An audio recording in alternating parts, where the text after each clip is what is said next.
ನಮಸ್ಕಾರ ವೀಕ್ಷಕರೇ, ಈ ಒಂದು ಎಕ್ಕದ ಗಿಡದಿಂದ ಮತ್ತು ಆ ಎಲೆಯಿಂದ ಒಂದು ತಂತ್ರವನ್ನು ಬರೆದರೆ ಸಾಕು, ನೀವು ಯಾರನ್ನು ಬೇಕಾದರೂ ಕೂಡ ನಿಮ್ಮ ವಶ ಮಾಡಿಕೊಳ್ಳಬಹುದು.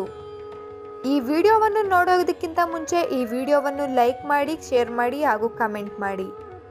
ಈ ವಿಡಿಯೋವನ್ನು ಪೂರ್ತಿಯಾಗಿ ನೋಡಿ ಇದರ ಉಪಯೋಗ ಪಡೆದುಕೊಳ್ಳಿ.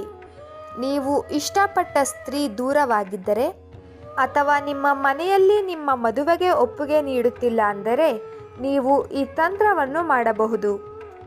ಈ ತಂತ್ರವನ್ನು ಯಾವ ದಿನ ಬೇಕಾದರೂ ಕೂಡ ನಾವು ಮಾಡಬಹುದು.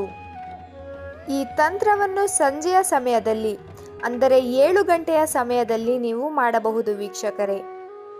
ನಂತರ ಎಕ್ಕದ ಎಲೆಯ ಮೇಲೆ ನಿಮ್ಮ ಹೆಸರು ಮತ್ತು ನೀವು ಯಾರನ್ನು ವಶೀಕರಣ ಮಾಡಿಕೊಳ್ಳಬೇಕು ಅಂತ ಇರ್ತೀರಾ ಅವರ ಹೆಸರನ್ನು ಬರೆಯಬೇಕು. ಅದರ ಜೊತೆಗೆ ಕ್ಲೀಂ ಮತ್ತು ಓಂ ಎಂದು ಬರೆದುಕೊಳ್ಳಬೇಕು. ನಂತರ ನೀವು ಏನು ಮಾಡಬೇಕು ಅಂದರೆ ಆ ಎಲೆಯನ್ನು ನಿಮ್ಮ ಬಳಿಯಲ್ಲಿ ಇಟ್ಟುಕೊಳ್ಳಬೇಕು. ನಂತರ ಸ್ವಲ್ಪ ಅರಿಶಿನ ಮತ್ತು ಕುಂಕುಮವನ್ನು ಹಾಕಿ ದೇವರ ಮುಂದೆ ಇಟ್ಟು ಪೂಜೆಯನ್ನು ಮಾಡಬೇಕು. ಪೂಜೆ ಮಾಡಿದ ನಂತರ ನೀವು ಏನು ಮಾಡಬೇಕು ಅಂದರೆ ದಕ್ಷಿಣ ದಿಕ್ಕಿಗೆ ಮುಖ ಮಾಡಿ ಆ ಎಲೆಯನ್ನು ಕೆಳಭಾಗದಲ್ಲಿ ಹೂತು ಹಾಕಬೇಕು.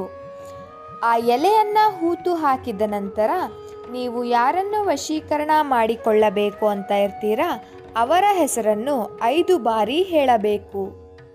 ಈ ರೀತಿ ಮಾಡುವುದರಿಂದ ನೀವು ಇಷ್ಟಪಟ್ಟ ಸ್ತ್ರೀ ಅಥವಾ ಪುರುಷ ಅವರಾಗಿ ಅವರೇ ನಿಮ್ಮ ಬಳಿ ಬರುತ್ತಾರೆ. ನೀವು ಕೂಡ ಈ ತಂತ್ರ ಮಾಡಿ ಇದರ ಉಪಯೋಗ ಪಡೆದುಕೊಳ್ಳಿ.